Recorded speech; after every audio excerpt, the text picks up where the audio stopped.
Greetings to all in the name of our Lord and saviour Jesus Christ అండి. అందరూ క్షేమంగా ఉన్నారని తలుస్తున్నాను. ప్రతిదినం మీ అందరి గురించి ప్రార్థిస్తూ ఉంటాను. దేవునికి స్తోత్రములు. ఈ సమయం మన దేవుని వాక్యం చదువుకుందామండి.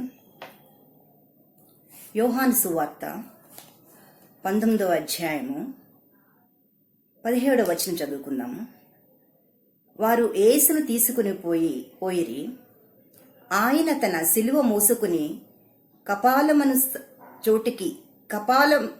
స్థలమును చోటికి వెళ్ళెను. హెబ్రీ భాషలో దానికి గొల్గతా అని పేరు. ఆమెన్. చిన్న ప్రార్థన చేసుకుందామండి. మహిమాశ్వరూపుడానికి వందనాలు, స్తుతులు, స్తోత్రం. నా తండ్రి కల్వరి కర్త మీకే వందనాలు, స్తుతులు, స్తోత్రం. క్షేమాధిపతి మీకే వందనాలు, స్తుతులు, స్తోత్రం. ఈ సమయాన్ని బట్టి వందనాలు నా ప్రభువా. మీరు నన్ను మీ స్వాధీనంలో ఉంచుకుని మీ యొక్క విలువైన మాటలు సందేశం తండ్రి ప్రభువా మాకు దయచేయమని సజీవుడని యేసు నామమున మిక్కిలి వింత వేడుకొంచున్నాను తండ్రి. ఆమెన్. నేటి అంశం అండి కల్వరి క్షమ. అంటే యేసుక్రీస్తు వారు కల్వరిలో మనకిచ్చినటువంటి కల్వరి సిలువలో మనకిచ్చినటువంటి గొప్ప క్షమ, తద్వారా మనం పొందినటువంటి గొప్ప సాల్వేషన్.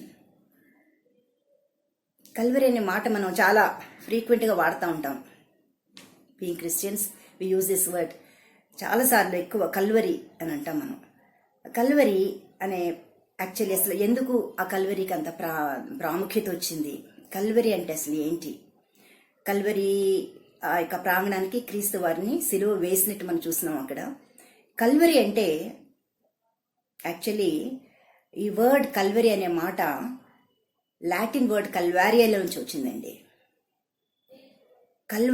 కల్వారియా దాని మీనింగ్ యాక్చువల్లీ స్కల్. కల్వరి అంటే మీనింగ్ స్కల్. మనం ఇక్కడ చూస్తున్నాము, ఇందాక చదివిన వాక్యంలో యేసుక్రీస్తు వారిని సిలువ ఆయన మోసుకుంటూ ఎక్కడ తీసుకెళ్లారంటే కపాలమన స్థలమునకు చోటికి తీసుకుని వెళ్ళారంట. కపాలమన స్థలమునకు ఆ చోటికి తీసుకుని వెళ్ళారు. అంటే ఆ చోటు ఆ కల్వరి మెట్ట అనండి, కల్వరి కొండ అనండి. ఆ ప్రాంగణం అది ఎట్లా ఉందంటే the shape of it is ఒక స్కల్ షేప్ లో ఉంది. ఆ కొండ, ఆ మెట్ట ఒక పుర్రె షేప్ లో ఉంది. అందుకనే కపాలమను స్థలము, కపాలం అంటే పుర్రె అనే అర్థం మనకు తెలుస్తుంది. ఆ స్థలం మనకు తీసుకుని వెళ్ళి అక్కడ ఆయన్ని యేసుక్రీస్తుని సిలువ వేసినట్టు మనం చూస్తున్నాము.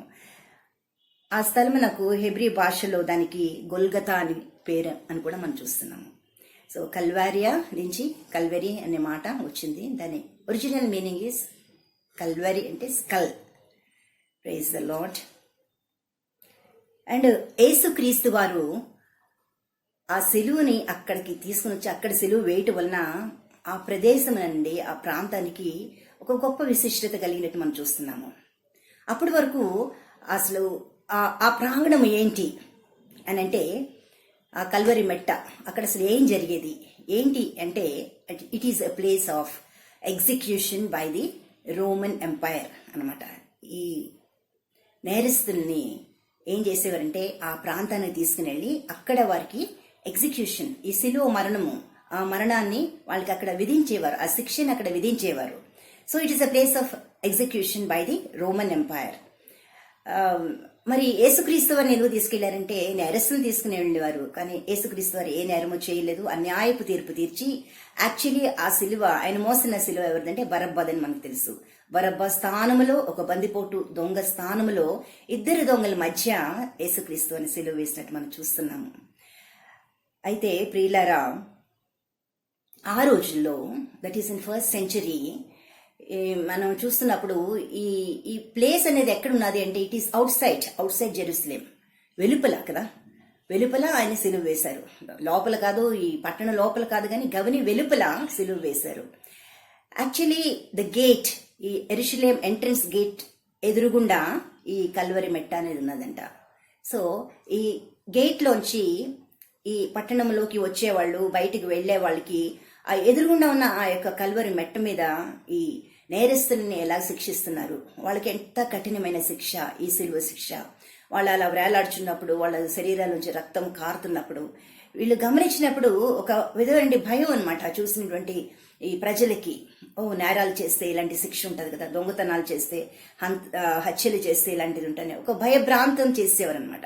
So it is pass by as could see ఈ కల్వరి మెట్టు అనేది ఎంతో హైట్లో, ఎక్కువ హైట్ కూడా కాదు అది. దే కుడ్ సీ, తలెత్తి చూస్తే కనిపించినటువంటి హైట్లో ఉన్నది.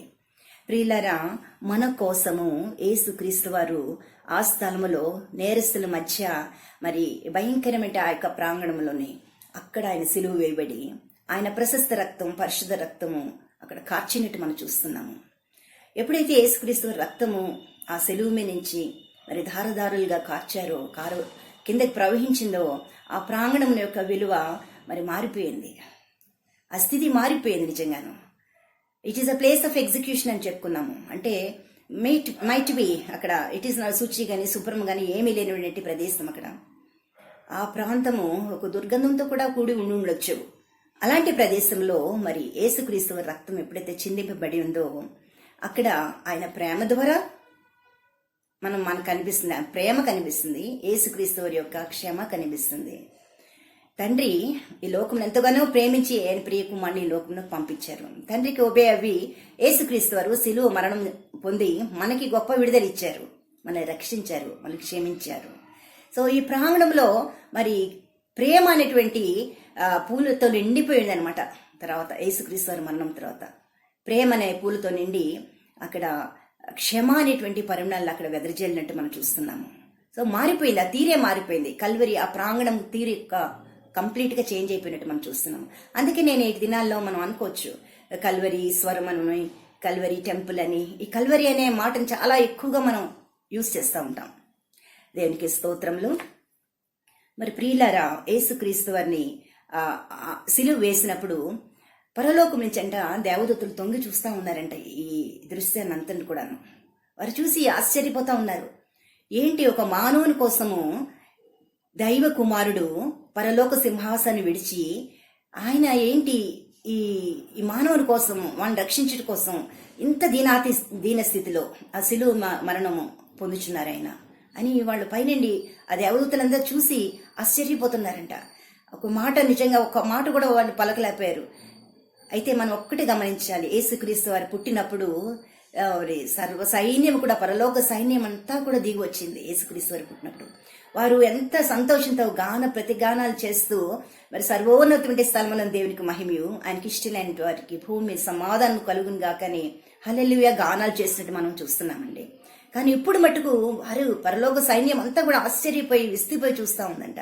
నిజమే, ఆశ్చర్యకరమైనటువంటి సంఘటన అది. ఎంతో నిజంగాను ఈ సిలువ మరణం ఎంతో భయంకరమైనది. మన కోసం, మన విడుదల కోసం, మనం పాపులమైన మనల్ని రక్షించడం కోసము యేసుక్రీస్తు వారు ఇంత గొప్ప త్యాగము చేసి మనకి ఇచ్చినటువంటి రక్షణ బట్టి వేలాది స్తుతులు, స్తోత్రం. Praise the Lord, praise the lord.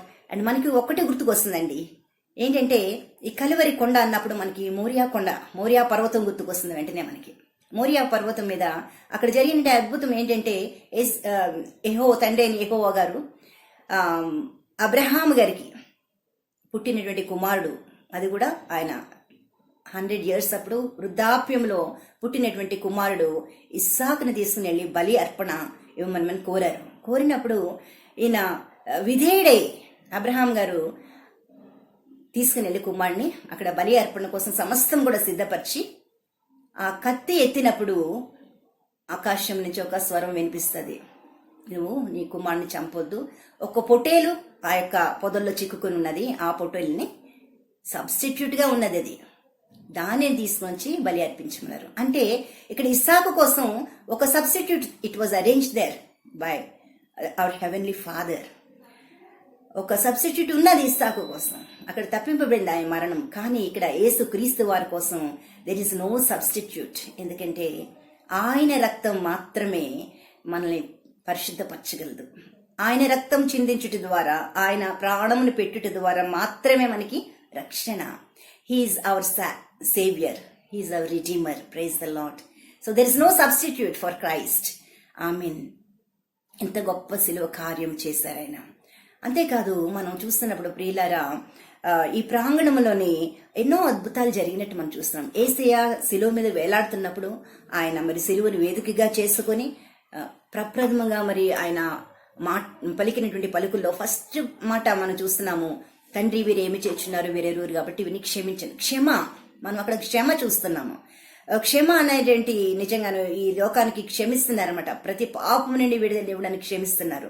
ఈ క్షమ అనేది ఒకరిని మనం క్షమించాలి అంటే ఫస్ట్ ఆఫ్ ఆల్ ప్రేమ కావాలి. ఈ ప్రేమ అనేది తండ్రి అయిన యెహోవా దగ్గర నుండే వచ్చింది. ఆయన లోకమును ఎంతగానో ప్రేమించారు కాబట్టి, తండ్రి అయిన యెహోవా లోకమును ఎంతగానో ప్రేమించారు కాబట్టి ఆయన ప్రియ కుమారుని మన కోసము బలి అర్పణగా ఆయన పంపించినట్టు మనం చూస్తున్నాము. సో ఈ ప్రేమ ద్వారా ఈయన క్షమిస్తున్నారు, ఈ లోకంని క్షమిస్తున్నారు. తండ్రి ప్రేమించిన విధంగా మనల్ని ప్రేమించి మనల్ని క్షమించి మన పాపమును క్షమించుటకే ఆయన శిలువ యాగం చేసినట్టు మనం చూస్తున్నాం. సో ఫస్ట్ ఆఫ్ ఆల్ మనం చూస్తున్నాం ప్రేమ ద్వారా వచ్చినటువంటి క్షమ.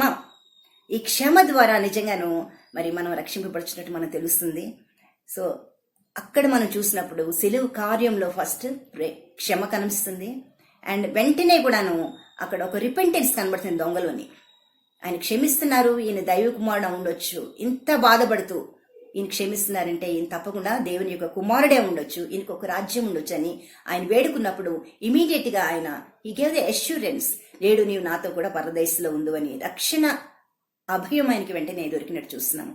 సో క్షమ దొరికింది, రక్షణ దొరికింది. అక్కడ కొన్ని చాలా అద్భుతాలు కూడా చాలా జరిగినట్టు మనం చూస్తున్నామండి. And Christ he's done everything for us, it is finished అన్నప్పుడు ఆయన మన కోసం సమస్తము చేసి మనకి గొప్ప విడుదల ఇచ్చినట్టు మనం చూస్తున్నాం. ఆమేన్. అండ్ ఇమీడియట్ గా ఇక్కడ జరిగిన కొన్ని అద్భుతాలు ఏంటంటే ఈ శిలువ ప్రాంగణంలో మనం చూస్తున్నాం, కల్వరి ప్రాంగణంలో సంగతి మనం చూస్తున్నామండి. ఇట్ ఈస్ నాట్ దేశంలో జరిగిన అద్భుతాలు ఎన్నో ఉన్నాయి అప్పుడు ఆ టైంలో. ఎందుకంటే దేశం అంతా కూడాను కటిక చిమ్మ చీకటి కమ్మిందంట ఆ టైంలోని. ఎందుకంటే మిట్ట మధ్యాహ్నం మరి ఎంతో బ్రైట్ గా ఉండాల్సిన ఆ టైంలోని కటిక చీకటి ఆవరించినట్టు మనం చూస్తాం దేశం అంతటా. దేవాలయపు తెర పైన క్రిందకి నడిమికి చినిగిపోయినట్టు మనం చూస్తాము.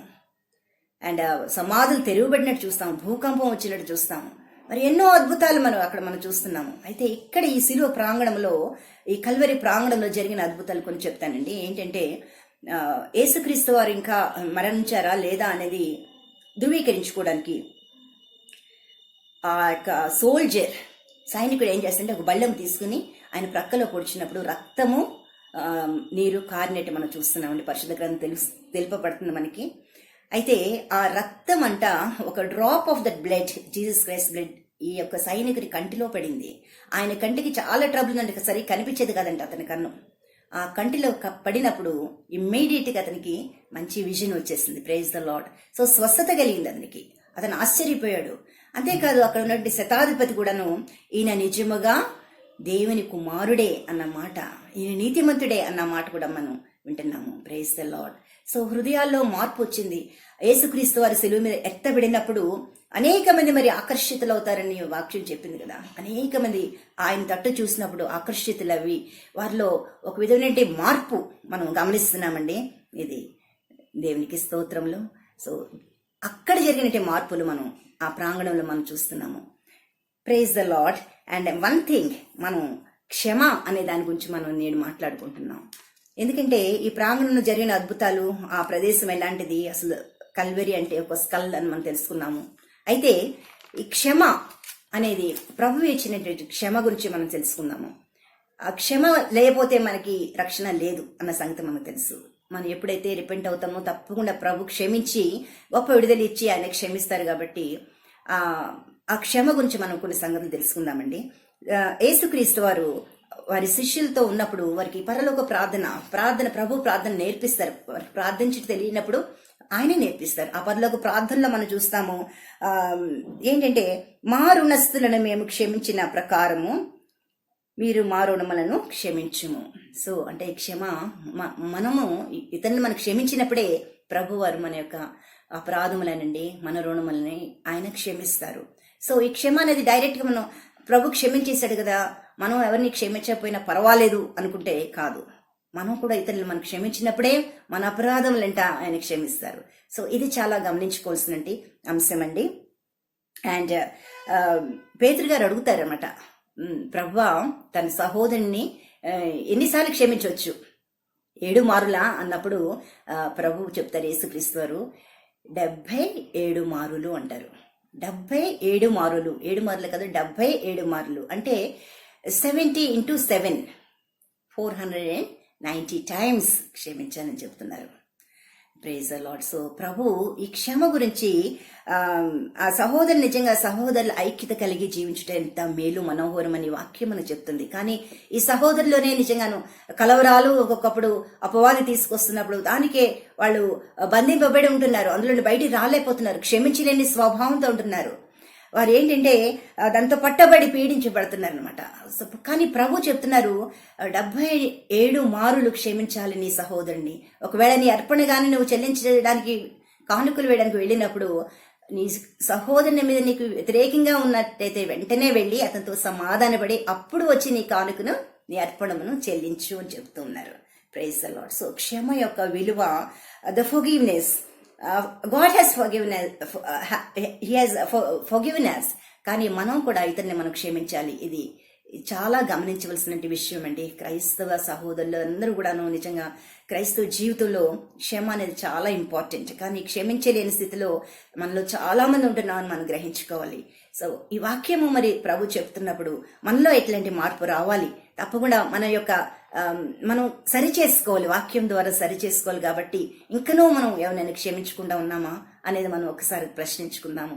అలాగైతే తప్పకుండా ఇమీడియట్ గా ప్రభు యొక్క మాటలు వింటున్నప్పుడు మనం ఇమీడియట్ గా వెళ్ళి మనని క్షమించి మనం ఒక గొప్ప ఆశీర్వచనం పొందుతాం. క్షమించినప్పుడు ఇతరులు అనుకోవచ్చు, వీళ్ళు దిగి వచ్చారు కదా మన కోసము, వీళ్ళు ఇంతేనా అన్నట్టు అనుకోవచ్చు, తేలిక చేయవచ్చు. కానీ ప్రియ దేవుని బిడ్డలారా, మనము ఇతరుని క్షమించినప్పుడు ఒక మెట్టు మనం పైకి ఎక్కుతామంట దేవుని దృష్టిలో. Praise the Lord. సో ఇది చాలా అవసరము క్రైస్తవ బిడ్డలైన మనకి. మనం బైబిల్ చదవడమే కాదు, మనం బోధించడే కాదు, కానీ ఇది చాలా అవసరం మన జీవితాల్లోని. అండ్ ప్రియులారా, మీకు ఒక విషయం నేను చెప్పాలనుకుంటున్నాను. That is in Bible. ఎట్లాగా మనం క్షమించాలి, క్షమించకపోతే మీరు క్షమించకపోతే మీ యొక్క అపరాధములు కూడా క్షమింపబడవు అని ప్రభు చాలా ఖచ్చితంగా చెప్తా ఉన్నారు. ఆ మాట మన రుణస్థులు మనం క్షమించకపోతే మనుష్యుల అపరాధములను మీరు క్షమించిన ఎడల మీ పరలోకపు తండ్రి మీ అపరాధములను క్షమించును. మీరు మనుష్యుల అపరాధములను క్షమించని ఎడల మీ పరలోకపు తండ్రి మీ అపరాధములను క్షమింపడు. సో ఇది చాలా తేటతెల్లగా మనకు తెలుస్తూ ఉంది. సో క్షమ అనేది మనం ప్రభు దగ్గర పొందడమే కాదు, not only receiving from him forgiveness, కానీ మనం కూడా ఇతరులను మనం క్షమించాలని తెలుసుకోవాలి. పరిశుద్ధ గ్రంథంలో ఆయన చాలా పారబుల్స్ మనం చూస్తున్నామండి. అంటే ఉపమానములు, కొన్ని ఉపమానములోని ప్రభు చెప్తారు కదా. ఒక యజమానికి దాసులు ఉన్నారు, చాలా మంది ఉన్నారు అతని దగ్గర. అయితే ఒక దాసుడు అతనికంట 10,000 తలాంతులు అచ్చి ఉన్నాడు. అంటే అతనికి అప్పు ఉన్నాడు, ఇవ్వాలన్నమాట. కానీ నేను క్లియర్ చేయలేను. యజమాని పిలిచి అడిగినప్పుడు, అయ్యా నేను క్లియర్ చేయలేను, నా దగ్గర డబ్బు లేదు, నా దీన స్థితి ఇది అని చెప్పుకున్నప్పుడు అతను జాలిపడి అతని క్షమించి ఆ ఇవ్వాల్సినటువంటి ఆ 10,000 తలాంతుల్ని కొట్టివేసి, నువ్వు సరే ఇంకేమీ చెల్లించక్కర్లేదు, వెళ్ళిపోమని సమాధానంతో సంతోషంగా వెళ్ళు అని పంపించినప్పుడు అతను బయటికి వచ్చేస్తాడు. అతను బయటికి రాగానే ఈ దాసునికి ఇంకొక తోటి దాసుడు కేవలం 100 దేనారములు మాత్రమే అప్పునంట. ఇతను బయటికి రావడం, అతను క్షమ పొందాడు, బయటికి రావడం, తనకి ఇవ్వాల్సినటువంటి ఆ యొక్క దాసుడు కనబడినప్పుడు తోటి దాసుడు, నువ్వు నాకు 100 దేనారములు ఇవ్వాలి కదా, ఇస్తావా లేదా అని కఠినంగా అతన్ని పీగ పట్టుకున్నాడంట. అతను అయ్యో నా దీని స్థితి ఇది, నేను ఇవ్వలేను అన్నా కూడా వినకుండా అతన్ని చెరసాలకి పంపించినట్టు మనం చూస్తున్నాము. అప్పుడు తోటి దాసులు ఇదంతా కూడా వెళ్ళి యజమానికి చెప్పినప్పుడు అతను ఈ మొదటి దాసుని పిలిపించి, ఏం చేశాను, నేను నిన్ను క్షమించాను కదా, ఇంత రద్దు చేస్తే నువ్వు కేవలం 100 దేనారములు అంటే 50 రూపాయలు మాత్రమే. ఇక్కడ 10,000 తలాంతులంటే ఒక్క తలాంతు ఈజ్ ఈక్వల్ టు 3,600 రూపీస్. అంటే కొన్ని లక్షలు అతనికి రద్దు చేయబడింది. క్షమించేశాడు ఆయన. కానీ ఇతను కేవలం 50 రూపాయల కోసము అతన్ని అంతగా పీక పట్టుకుని చెరసాలకు పంపించాడు. కానీ ఇక్కడ యజమాని ఏం చేశాడంటే, నువ్వు ఇట్లాంటి బుద్ధి నీకున్నదా, నువ్వు ఇవ్వాల్సినంత మానలా నాకు ఇవ్వు, అప్పటి వరకు నేను హింసిస్తాను అని చెరసాలకు పంపించినట్టు చూస్తాను. అంటే దేవుని యొక్క దృష్టిలో మరి మనం ఎలా ఉండాలి? మనం క్షమిస్తేనే ఇతన్ని ఆయన క్షమిస్తాడు. మనం క్షమించకపోతే మన రుణాలు అలాగే ఉండిపోతాయని పరిశుద్ధ గ్రంథం మనకి చాలా క్లియర్గా చెప్తుంది. అండ్ ప్రియ దేవుని బిడ్డలారా, క్షమ గురించి మనం చూసాం, కల్వరి ప్రాంగణం గురించి చూసాం, కల్వరిలో ప్రభు ఇచ్చినటువంటి క్షమ గురించి చూసాము. కానీ క్షమించుట అనేది it is not that easy. To be frank, అంత ఈజీ టాస్క్ కాదు. ఎందుకంటే క్షమించాలంటే చేత కాకుండా చాలా మంది స్టిఫ్నెస్ అలాగే ఉంటది, ఆ గ్రడ్జెస్ అలాగే పెట్టుకున్న ఒక్కొక్కప్పుడు చివరి వరకు వాళ్ళ మరి అంత యాత్ర వరకు అలాగే ఉండిపోతాయి కొన్ని కొన్ని గ్రడ్జెస్. అయితే క్షమించలేని తత్వం, అది ప్రభుకి ఇష్టం లేనటువంటి గుణం మనలోని. మనం సరి చేసుకోవాలి. సో ప్రభువు మరి హెచ్చరిస్తున్న విషయాలన్నీ కూడా మనం జాగ్రత్తగా పెట్టుకుని ఫోర్గివ్నెస్ కోసం మనం సంసిద్ధపరచుకోవాలి నేటి దినము. హౌ టు ఫోర్గివ్, ఆ ఫోర్గివ్నెస్ అనేది it comes through Lord, through the love of Lord మనకు వస్తుంది. Yes, through the love of God. So మనం దేవునికి లోబడి యేసుక్రీస్తు వారి ఆయన చూపించినట్టు ప్రేమ, ఆయన చేసిన త్యాగం మనం గుర్తు పెట్టుకున్నప్పుడు మనకి ఈ లోకంలో ఇవన్నీ చాలా చిన్న చిన్న విషయాలే కదా, మనం ఎందుకు ఇలా పట్టుకుంటున్నాం ఇంకా అని ఒక జ్ఞానోపదేశం మనకు వస్తే తప్పకుండా ఆ జ్ఞానం వచ్చినప్పుడు ఏంటంటే ఇమీడియట్ గా మనం తప్పకుండా ఆ ఫోర్గివ్నెస్ అనేది మన పక్షం నుండి రావాలి అని మనం చూస్తూ ఉంటాం. Actually I have right it ఏంటంటే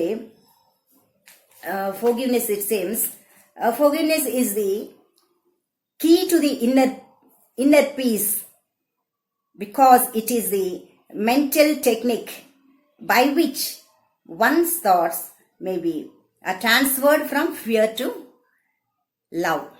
So it is a technique and a mental technique, whereas our thoughts are being transformed from fear to love అని నేను చదివారండి దగ్గర.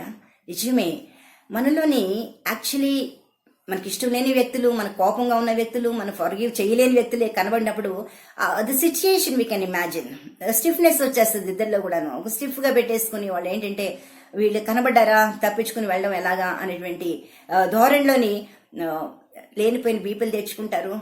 ఆ కోపంతో మొహాలు ఎత్తిపెట్టుకుని స్టిఫ్ గా తయారైపోయి వెళ్ళిపోవడానికి ట్రై చేస్తూ ఉంటారు.